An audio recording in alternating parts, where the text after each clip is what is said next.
आपके मध्य में और हमारे बाड़मेर के लिए और आपके विद्यालय के लिए बहुत बड़ा सौभाग्य का विषय है कि सनातन धर्म प्रचार यात्रा 29वें पड़ाव के रूप में बाड़मेर में यहाँ आई है। सीधा मैं निवेदन करूँगा भाई श्री से कि वे अपने मुखारविंद से कुछ ज्ञान रूपी अमृत रूपी जो छींटे हैं वो हमारे सबके ऊपर बरसाएं। आइए हम चलते हैं पूज्यपाद भाई श्री के श्री चरण। वंदे वंदे भारत माता की, भारत माता की। वंदे वंदे वंदे।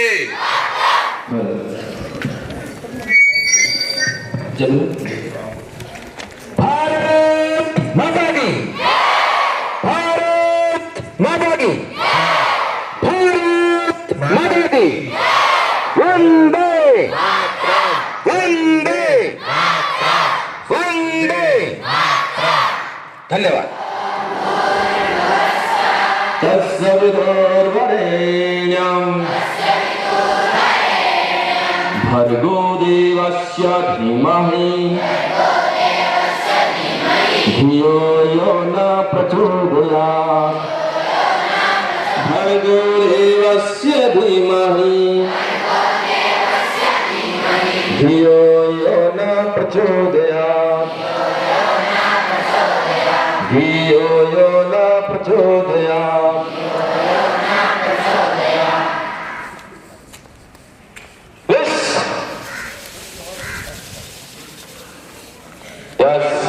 जोड़ तेरे द्वार खड़े सुपारी ध्वजा नारियल, मान सुपारी ध्वजा नारियल, मान सुपारी ध्वजा नारियल। ले ज्वाला तेरी है पिघले, ले ज्वाला तेरी है पिघले। संतन के भंडार भरे, जय काली कल्याण करे। बुद्धि दाता तू जगमाता,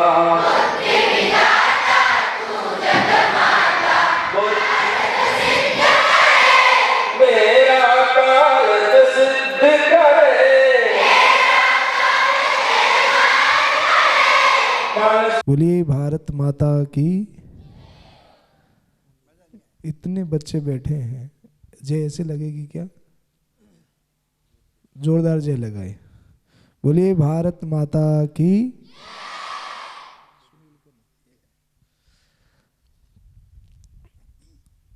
आज आप सब लोगों को देख करके मुझे बड़ी ही प्रसन्नता हो रही है।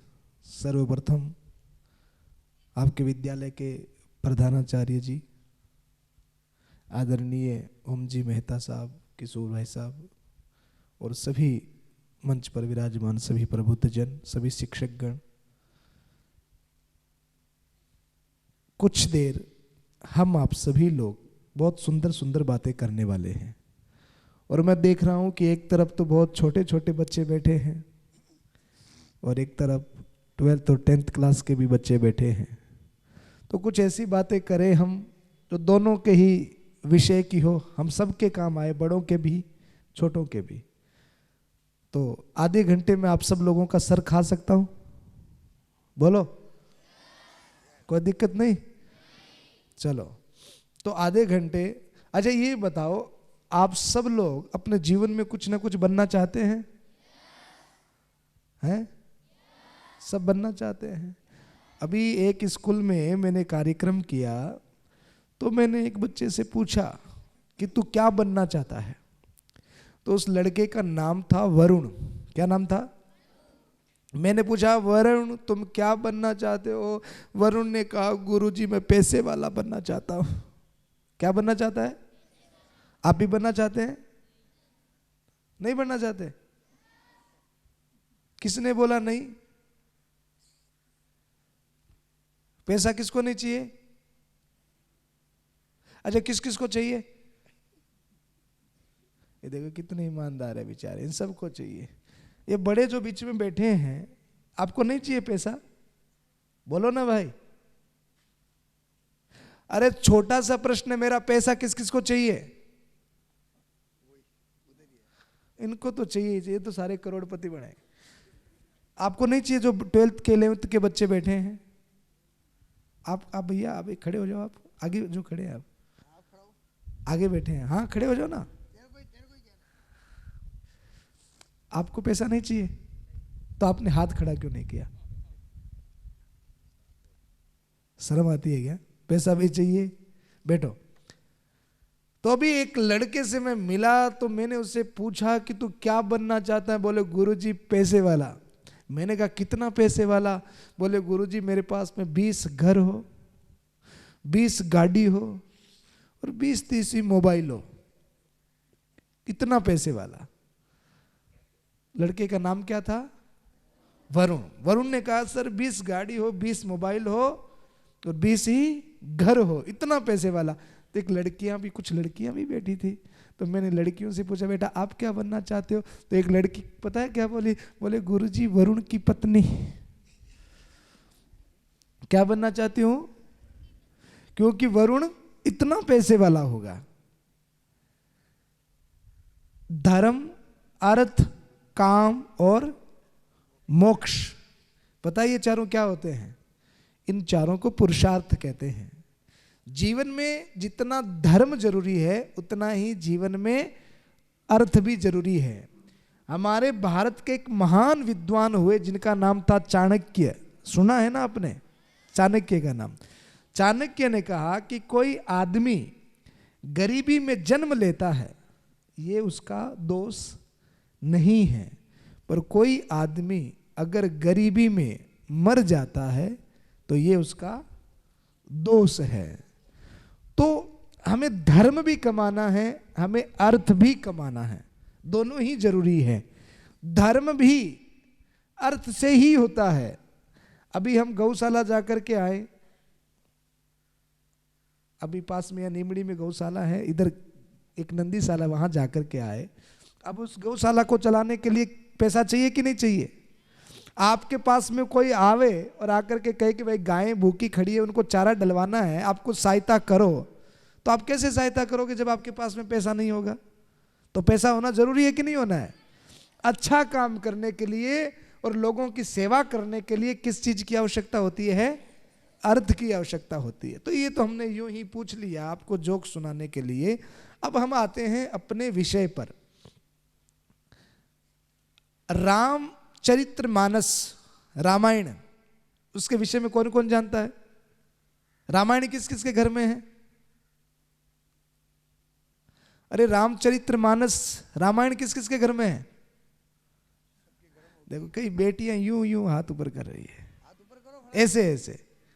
एक स्कूल में एक टीचर ने पूछा कि भाई सबसे ज्यादा आलसी कौन है, वो हाथ ऊपर करे, मैं उसको साइकिल गिफ्ट करूंगा। तो एक ने इतना हाथ ऊपर किया, एक ने इतना किया। एक को मेरे जैसा आलसी था, वो यूं बैठा था। तो टीचर ने कहा बेटा तुमको साइकिल नहीं चाहिए? बोले गुरुजी साइकिल तो चाहिए पर हाथ ऊपर कौन करे? तो हाथ उठाओ। रामायण किस किस के घर में है? पूरा पूरा हाथ उठाओ। रामचरितमानस किस किस के घर में है? 2-3 हाथ ऊपर। सबके घर में होगी पर आपको पता नहीं होगा। ये हमारा दुर्भाग्य है कि हमको पता नहीं है कि रामचरितमानस हमारे घर में है कि नहीं है। पढ़ना तो उसको दूर की बात है। अच्छा, रामायण में 2 पात्र हुए, एक का नाम था रावण और एक का नाम था राम। राम और रावण, इन दोनों में किंगडम किसका बड़ा था? रावण का। बहुत बड़ी लंका थी उसकी, और किस चीज की थी लंका? गोल्ड की, सोने की लंका। तो रावण के पास में सोने की लंका, किंगडम, राज्य उसका बहुत बड़ा, सेना उसकी बहुत बड़ी, आयुध, अस्त्र शस्त्र, ये सब उसके पास में बहुत था। और रावण जिसके पास में, रावण के कितने माथे थे पता है आपको? है? बोलो ना जोर से, ये बीच बड़े वाले बच्चे बोल क्यों नहीं रहे? हाँ, कितने माथे थे? अभी एक स्कूल में एक लड़के ने मुझसे पूछा, बोले गुरुजी रावण के 10 माथे थे। मैंने कहा हाँ। तो गुरुजी एक बात बताओ ना, वो टी शर्ट कैसे पहनता था? है ना, लॉजिक है कि नहीं है? बोले गुरुजी वो सुबह सुबह मुंह कैसे धोता होगा, 10 मुंह थे उसके। तो गुरुजी वो रात को बेड पर सोता होगा तो सोता कैसे होगा? गुरुजी वो दरवाजे में कैसे घुसता होगा? है ना। रावण के 10 माथा होने का मतलब क्या पता है? कोई तेज दिमाग वाला होता है ना, तो हम कहते हैं यार इसके पास में कितनी खोपड़ी है, ऐसा ही बोलते हैं ना, कितना दिमाग है इसके पास में।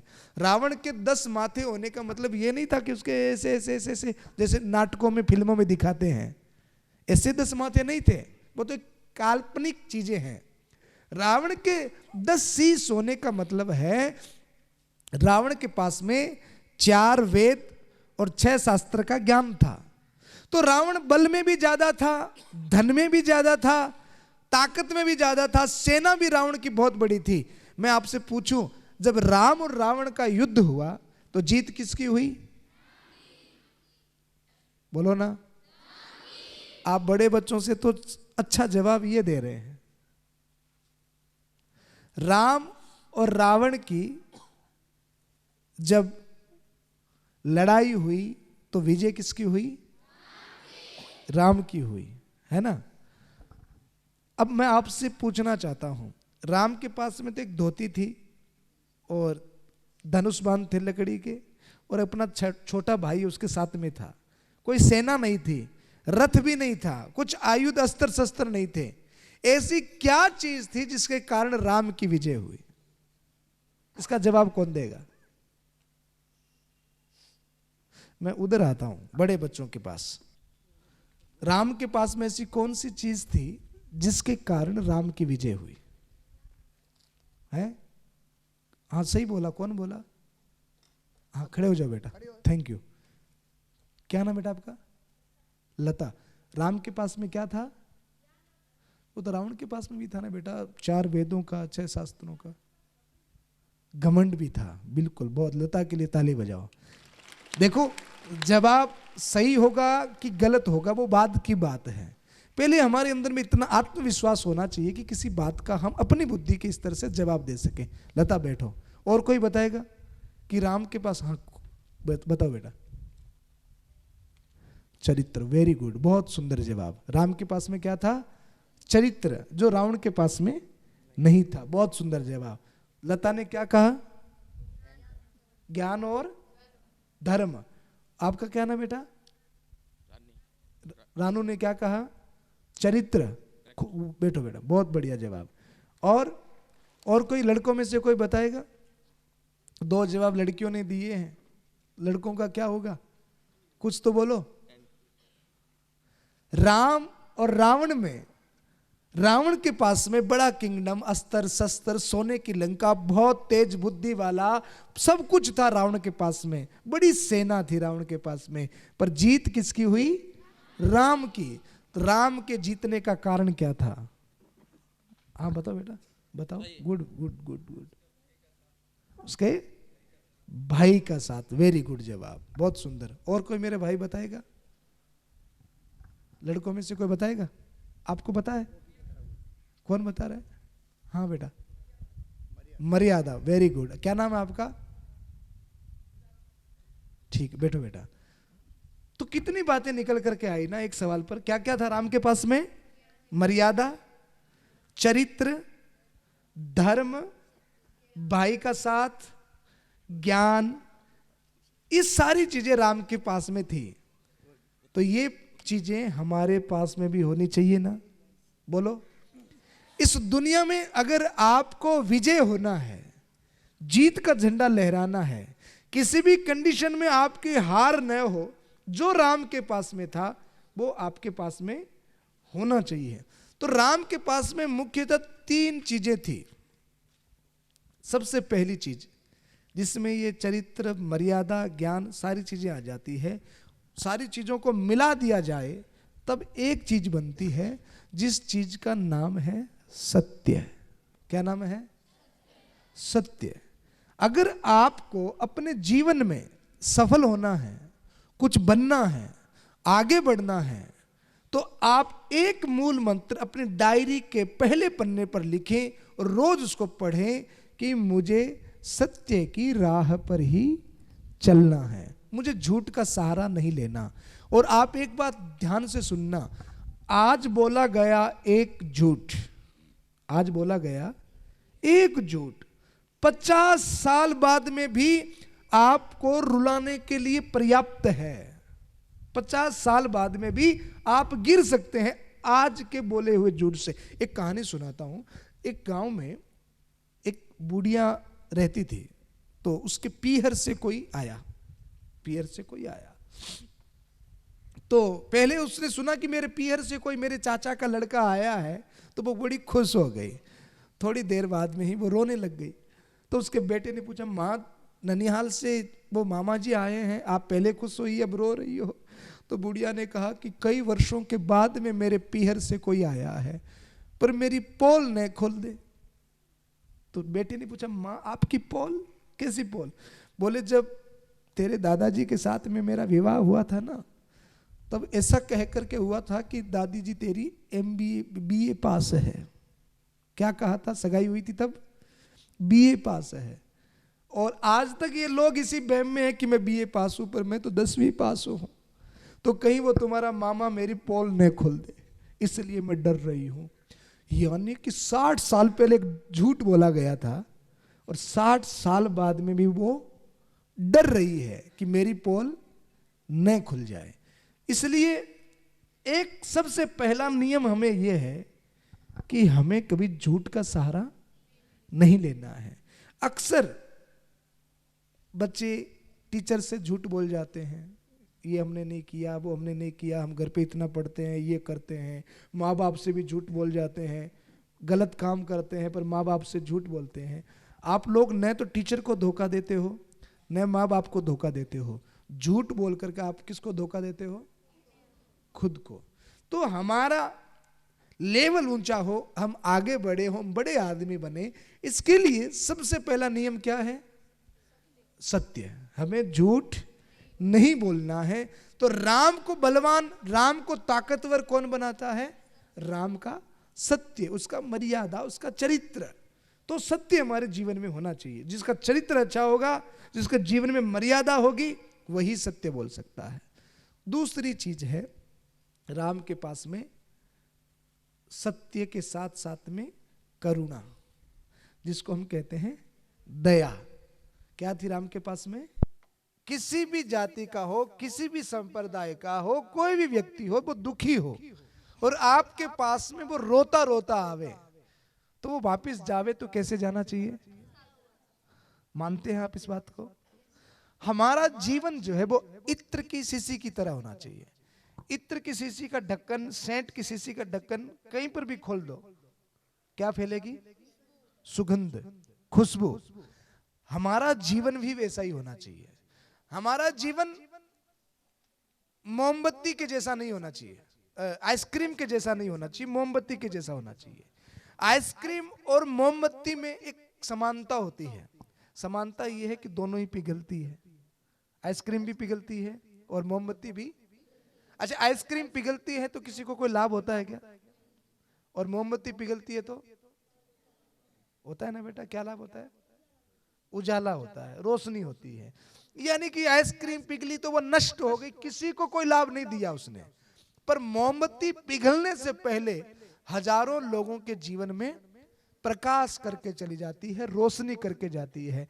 तो हम जितने लोग बैठे हैं, कोई जवान, कोई बूढ़ा, कोई युवा, सबको पिघलना तो है, सबको मरना तो है। कोई 10 वर्ष बाद में, कोई 20 वर्ष बाद में, कोई 50 वर्ष बाद में, सबको मरना तो है। मरने से पहले, पिघलने से पहले हम अपने द्वारा हजारों के जीवन में रोशनी कर जाएं, ऐसा हमारा संकल्प हो। इसको कहते हैं दया, इसको कहते हैं करुणा। और एक तीसरी चीज है जिसको कहते हैं प्रेम।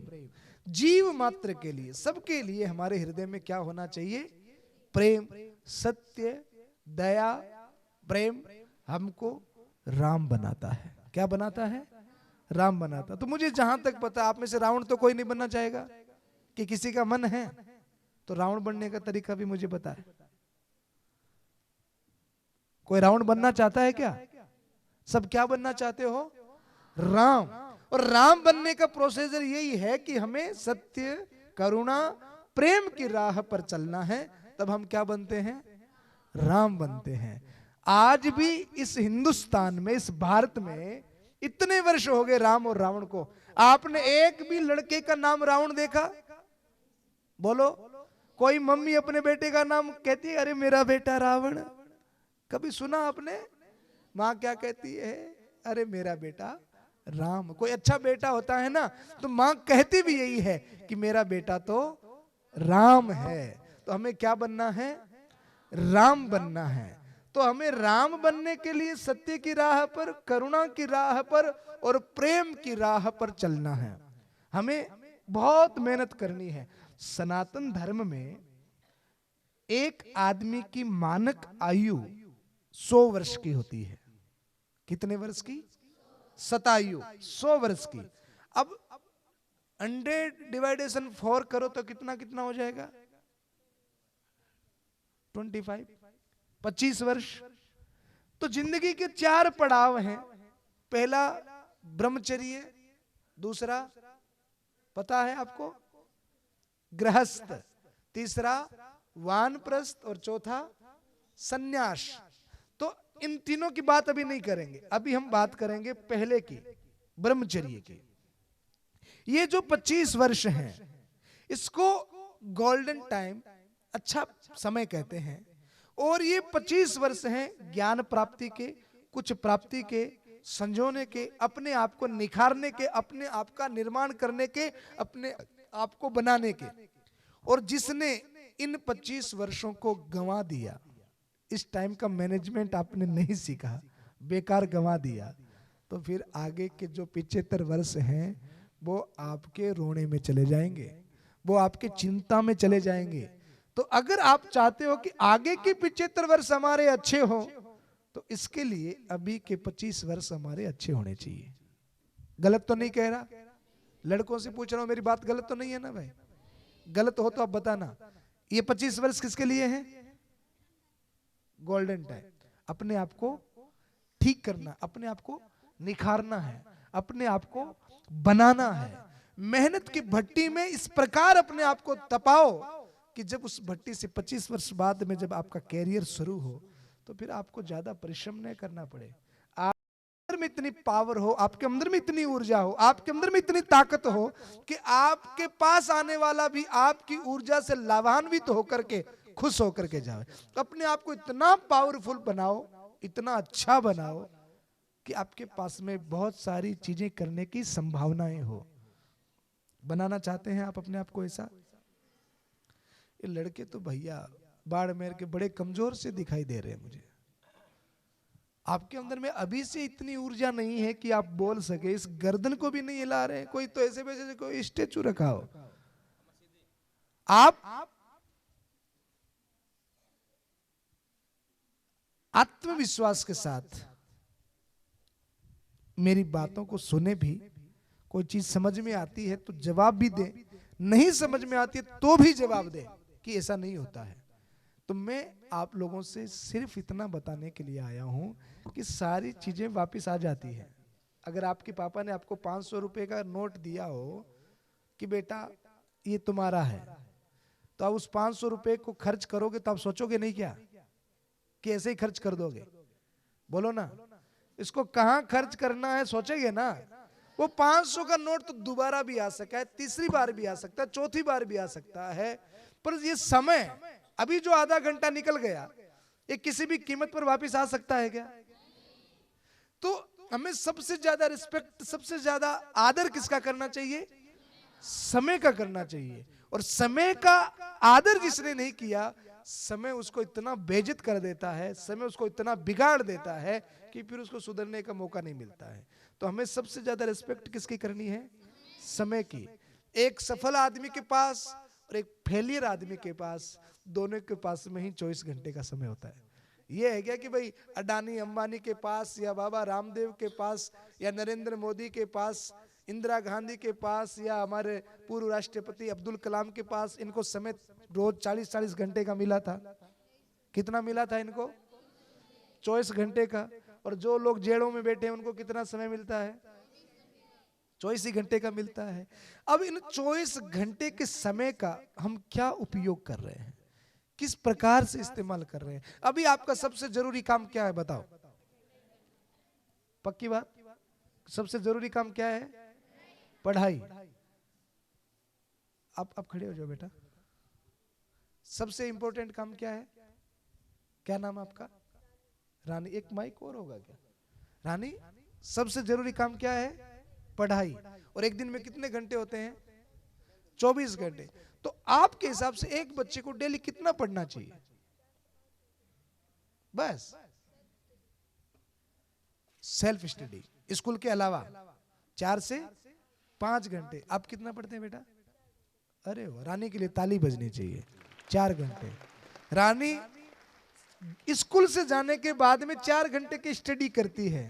आप में से और कितने बच्चे हैं जो घर पर 4? ईमानदारी का जवाब देना, झूठ वूठ वाला जवाब नहीं देना, क्योंकि अभी हम सत्य की बात कर रहे थे। तो आप में से कितने बच्चे और हैं जो घर पे 4 घंटे पढ़ते हैं? अरे खाली एक रानी थी क्या? एक लड़के ने हाथों पर किया है। और कोई है जो घर पे 4 घंटे स्टडी करता है? बहुत बेटा, आप बहुत अच्छा कर रहे हो। और अगर रियल में आपके 4-5 घंटे की स्टडी घर पे हो रही है तो मैं आपको वादा करके जाता हूं कि आने वाले समय में आप किसी भारत के उच्च पद पर दिखाई दोगे। धन्यवाद, बैठो। अगर रियल में 4-5 घंटे की स्टडी कोई बालक घर पे कर रहा है, 6 घंटे तो स्कूल में होती होगी, है?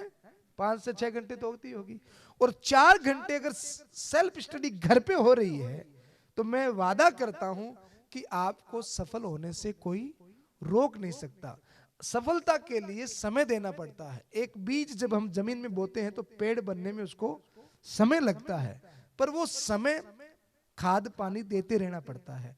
आपका अभी एकमात्र काम है, कोई दूसरा काम आपका नहीं है।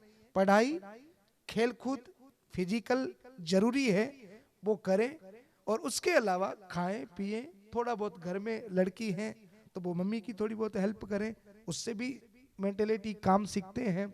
लड़का है तो वो भी मम्मी पापा की हेल्प करे। उसके अलावा हमारा सारा फोकस, सारा ध्यान किस पे होना चाहिए? पढ़ाई पे होना चाहिए। मैं कई बार कहता हूं कि आज के बच्चे लुक्स पे ध्यान ज्यादा देते हैं, बुक्स पे ध्यान कम देते हैं। तो ज्यादा ध्यान लुक्स पे दोगे तो मामला आगे जाकर के बिगड़ जाएगा। अभी हमें ध्यान किस पे देना है?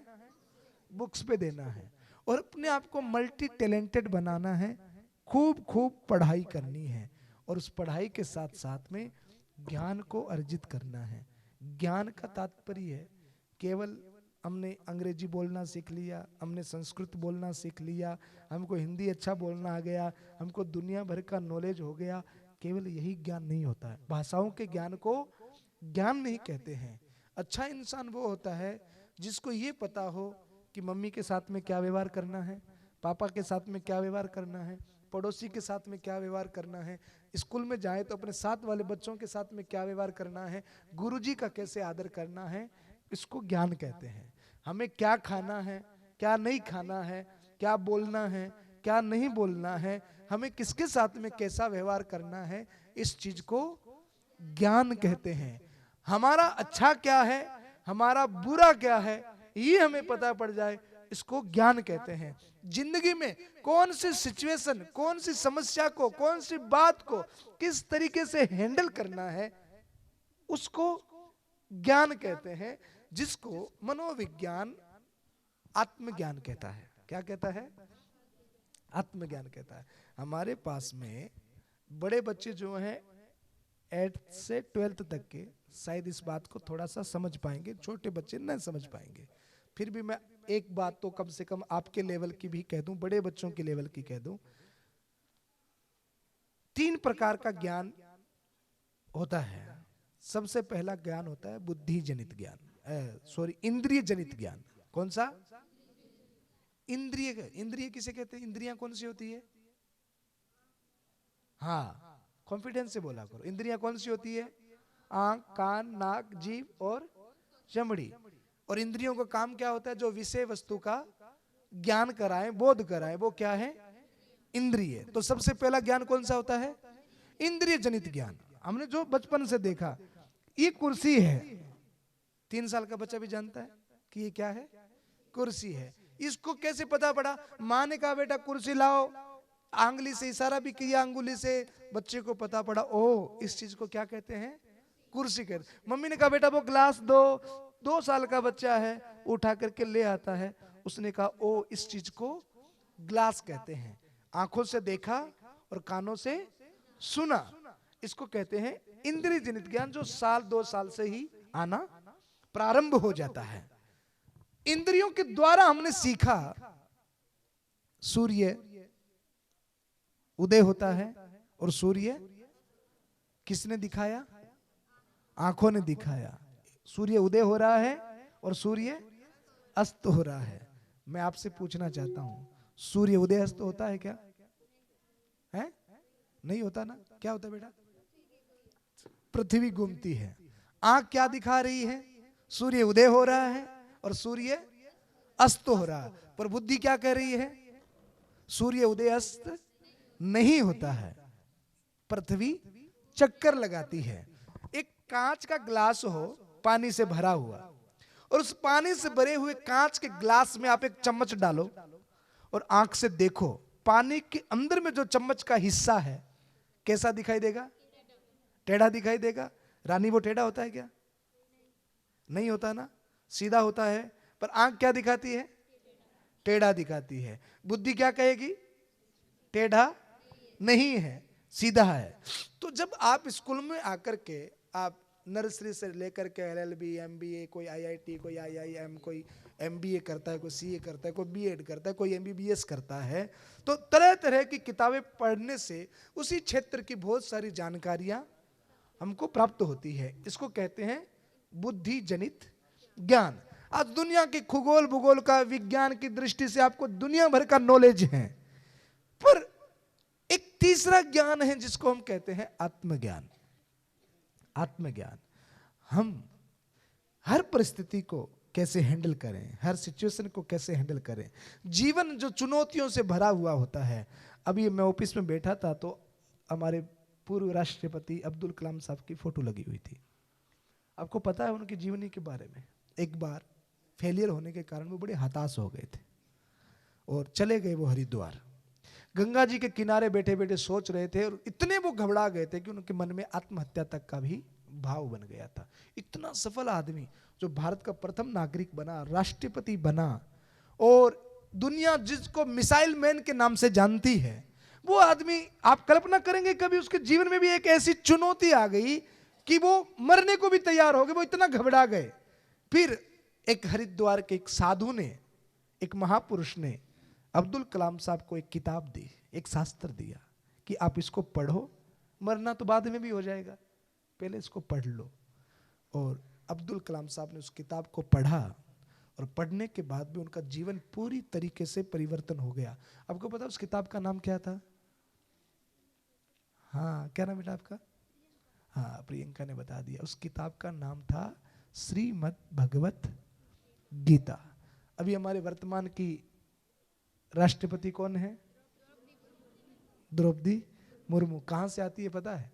एकदम पिछड़े वर्ग से, आदिवासी क्षेत्र से, गरीबी से। आप कल्पना कर सकते हैं कि इतना जज्बा, इतनी ऊर्जा, इतना ज्ञान एक व्यक्ति के अंदर में कहां से आता है कि झोपड़ी में जन्म करके, गरीबी में जन्म करके, जहां पे आपके पास तो बहुत सारी सुविधाएं, इतना सुंदर कैंपस है आपका, इतने सुंदर स्कूल, इतने बढ़िया बढ़िया टीचर हैं आपको पढ़ाने के लिए, आपके पास में स्कूल वैन है, आपके पास में इतनी सुंदर ड्रेस है, किताबें हैं। अब्दुल कलाम साहब के पास नहीं थी ये सब, द्रौपदी मुर्मू के पास में नहीं थी ये सब। और इतने अभाव में, गरीबी में भी रह करके उन्होंने अपने आप को इतना तपाया, इतनी मेहनत उन्होंने की कि आज भारत के उच्चतम शिखर राष्ट्रपति पद पर भारत का प्रथम नागरिक बनकर के हमारी राष्ट्रपति द्रौपदी मुर्मू बैठी है। ये क्षमता, ये ऊर्जा, जैसे 2 आंख, 2 कान, 1 नाक, भगवान ने सबको बराबर दी है ना, वैसे ही ये ऊर्जा, ये क्षमता भगवान ने हम सबको बराबर दी है। तो बड़ा बनने के लिए, उस लेवल तक पहुंचने के लिए केवल किताबी ज्ञान से काम नहीं चलेगा, उसके लिए आत्मज्ञान भी आवश्यक होता है। और उस आत्मज्ञान को प्राप्त करने के लिए मेडिटेशन, ध्यान, अपने दादी के पास, दादा के पास में बैठ करके जीवन के उनके अनुभवों को लेना कि आपने 80 साल में क्या क्या देखा, क्या क्या सुना, कौन सी चुनौतियां आपके जीवन में आई तो उसको आपने हैंडल कैसे किया। अपने दादा दादी, पिता, माँ के पास में बैठना चाहिए, उनसे पूछना चाहिए कि आप दादाजी 70 साल के हो गए, मम्मी आप 40 साल की होगी, मम्मी आप 50 साल की होगी, इन 50 साल में आपने क्या क्या किया और उसमें कौन सी चुनौतियां और किसको हैंडल किया। उसके अलावा अपना समय केवल पढ़ने में दे, स्कूल की किताबों के साथ साथ अन्य किताबों को भी पढ़े। तो भगवत गीता आज दुनिया के 128 देशों में पढ़ाई जा रही है और भारत में जितने भी बड़े बड़े लोग हैं उनकी बायोग्राफी को आप पढ़ेंगे तो उनके जीवन में भी एक कॉमन बात मिलेगी कि उन्होंने क्या पढ़ा, भगवत गीता को पढ़ा। ये भगवत गीता क्या पता है, पूरी मनोवैज्ञानिक किताब है, मनोचिकित्सक बुक है। आपको आत्मविश्वास देती है, आपको क्या खाना, क्या बोलना, कहाँ जाना, कहाँ नहीं जाना, किसके साथ क्या व्यवहार करना, किस सिचुएशन को कैसे हैंडल करना। अगर इसको एक शब्द में कहूँ तो एज ए मैनुअल है, एक यूजर बुक है। जैसे एक मोबाइल के साथ में आती है ना मैनुअल, ऐसे एक मैनुअल है, हम अपने आप को ठीक कैसे कर सकते हैं। तो अपना समय ज़्यादा मोबाइल को न दें, फैशन को न दें। अभी 25 वर्ष तक का समय केवल अपने अध्ययन को दे, अपने ज्ञान को दे। आपका फैशन कुछ काम नहीं आएगा। ज़्यादा फैशन में अभी से पड़ गए और अन्य चक्रों में अभी से पड़ गए तो आगे जा कर के लड़कों को 16 घंटे की मजदूरी करनी पड़ेगी, काम करना पड़ेगा, और लड़कियों को चूल्हा चौका ही करना पड़ेगा। तो अभी ध्यान किस में नहीं देना, फैशन पे और अन्य चीज़ों में नहीं देना। अभी ध्यान केवल अपने ज्ञान में देना है कि हम अपने आप को ज़्यादा से ज़्यादा ज्ञान कैसे दे सकते हैं, क्योंकि ज्ञान वो मित्र है जो आपको कहीं फंसने नहीं देता है। तो हमें क्या प्राप्त करना है, ज्ञान। तो बुद्धि जनित ज्ञान, इंद्रिय जनित ज्ञान, और तीसरा ज्ञान आत्मज्ञान। तो आत्मज्ञान के लिए हमको क्या पढ़ना है, भगवत गीता पढ़नी है। ये गीता किस किस के घर में है, किसी ने पढ़ा है आज तक गीता को? किसी ने भी पढ़ा है? अच्छा, गीता का श्लोक आता है? एक भी किसी को आता है? आपको आता है बेटा? हाँ हाँ, आपको पूछ रहा, नहीं आता? किसी को भी नहीं आता? प्रार्थना में बोलते होंगे 2 4 5 श्लोक, तो नहीं आता। चलो, आज ये किताब अगर मैं 8th क्लास 8वीं से लेकर 12वीं तक के जो बच्चे बैठे हैं, 8वीं से लेकर 12वीं तक के बच्चों को अगर ये किताब मैं आज गिफ्ट करके जाऊं तो आप लेंगे? बोलो ना, ये बीच वाले बोल नहीं रहे हैं, लेंगे क्या? हाथ ऊपर करो, तब पता पड़ेगा किस किस को लेना है, किस किस को नहीं लेना। सबको चाहिए। फिर क्या करेंगे रानी, क्या करोगी? पक्का? वो लता कहाँ है, लता पढ़ेगी पक्का? ये तो नहीं कि घर ले जा करके दादी से कहो कि लो दादी क्या लाई हो, ऐसा तो नहीं करोगे? पढ़ेंगे। पर ये बड़ी बोरिंग है, क्योंकि सब्जेक्ट जितना बड़ा होता है ना, और जो हमारे समझ में नहीं आता है, तो जो चीज़ हमारे समझ में नहीं आती हम क्या कह करके छोड़ देते हैं, बहुत बोरिंग है। ये बोरिंग है कब तक, जब तक समझ में नहीं आए। और अगर ये समझ में आने लग जाए तो इससे ज़्यादा दुनिया में कुछ इंटरेस्टिंग और कुछ है ही नहीं। और जिस चीज़ को आदमी समझना चाहे ना, आज तो बहुत सारे आयाम हैं, उसको खोज सकता है। अब हमें किसी चीज़ को जानना है और उसकी खोज में निकल जाए तो वो चीज़ हमको मिल भी जाती है। तो आज ये किताब मैं आपको दे करके जा रहा हूँ, और मुझे विश्वास है कि जब मैं दोबारा 2-3 महीने के बाद में दोबारा मैं बाड़मेर आ रहा हूँ, तो 2-3 महीने के बाद मैं दोबारा आपसे मिलना चाहूँगा। आप मुझसे मिलना चाहेंगे? तो 2-3 महीने के बाद में हम फिर मिलेंगे, और उस समय आज जो कंडीशन है वो नहीं रहनी चाहिए। उस समय आज मैंने आपसे कई सवाल पूछे हैं, अगली बार नेक्स्ट टाइम जब मैं आऊँ तो आपके पास में भी 100-50 सवाल होने चाहिए मुझसे पूछने के लिए, और वो भी किस में से? भगवत गीता में से। आप इतनी स्टडी करेंगे, सब पढ़ेंगे, तो जो पढ़ेगा प्रॉमिस के लिए एक बार दोनों हाथ ऊपर करें, प्रॉमिस के लिए दोनों हाथ ऊपर करें।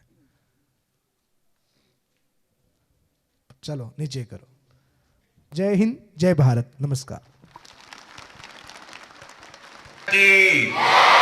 वंदे वंदे भारत माता की, भारत माता की, वंदे वंदे वंदे।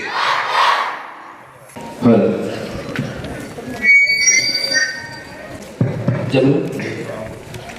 भारत माता की, भारत माता की, भारत माता की, वंदे वंदे वंदे। धन्यवाद।